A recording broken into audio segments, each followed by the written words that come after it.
سلامونه خوږو لیدونکو، نن درته د پند نه ډک داستان لرم. تمه ده ویډیو را سره تر پایه وګورئ. یوه جنۍ قصه کوي او وایي ډېره وړه وم. زموږ حجره به د شاعرانو د بنډار ځای و. زما پلار به ورته شعرونه اصلاح کول. له هغه وخته مې شعرونه او د شعرونو اورېدل ډېر خوښېدل. په لیکلو یې نه پوهېدم. لا مې په ګوتو کې قلم نه و نیولی چې مور او پلار مې رانه سترګې پټې کړې. بیا مې ژوند ډېر تریخ شو. یوازې مې قلم او کاغذ سره د زړه خواله کوله. د لیکونو نه مې څوک خبر نه و. څه موده وروسته مې کورنۍ کې یو بل لیکوال و. هغه ته مې خپلې لیکنې وښودې. په لومړیو کې ډېر ډاډ راکړ. بیا مې وخت ناوخت ترې په لیکونو کې نظر غوښت. ویل به یې لیکل مه پرېږده، د ډېرو خلکو نه ښایي. دا خبره راته بیا مهمه ښکاره شوه. تل فکر کوم چې یو چاته خو باید دا لیکنې وښایم چې په لوستلو ارزي او که نه. یوه ورځ مې په یوه غونډه کې چې د ښځینه شاعرانو د شعرونو په ویاړ جوړه شوې وه، هلته مې یو شعر واورېد چې داسې و: پر پټ غلی احساس دی چې آرام مې نه پرېږدي، په اور مې سوځوي لکه چې خام مې نه پرېږدي. نه پوهېږم څه وجه وه، دې بیت را باندې ډېر اغېز وکړ. همدا احساس و چې زه یې آرام ته نه پرېښودم.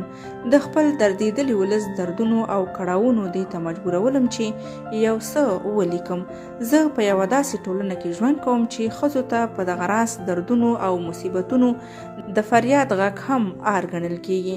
موږ الحمدلله د دنګو دیوالونو دننه په حیا او پرده کې د اسلامي او پښتني ارزښتونو په رڼا کې ژوند کوو. هغه ظلم چې په ځانګړې توګه زما په درنو او پښتنو خویندو کېږي، چې نه د اسلام سپېڅلی دین اجازه ورکوي او نه یې درانه پښتانه او پښتون کلتور مني، همدغه پیښې او کیسې مې راخیستې او لیکلي. څه موده وروسته سیمه ییزې راډیو زموږ په سیمه کې په نشراتو پیل وکړ. یادې راډیو دیني او ادبي خپرونې لرلې چې ډېرې په شوق مې اورېدې. یوه ورځ مې د ماشوم په لاس خپله کتابچه ور واستوله. مازدیګر مې چې راډیو اورېدله نو زما کیسه وه چې د راډیو په څپو مې واورېده. ډېره خوشحاله شوم. په لومړي ځل مې خپله لیکنه د بل چا په غږ واورېده. بله ورځ یې بله کیسه نشر کړه. ورپسې یې په کیسه د اورېدونکو نظرونه هم راواخیستل. خلکو ډېره خوښه کړه او ټولو ډېره وهڅولم. له ځانه سره مې وویل الله جل جلاله یو وخت هم د چا خواري نه ضایع کوي. اوس نو پوره ډاډه شوم. خپلو لیکنو ته مې تمه پیدا شوه او په پوره امید مې خپلو لیکنو ته دوام ورکړ.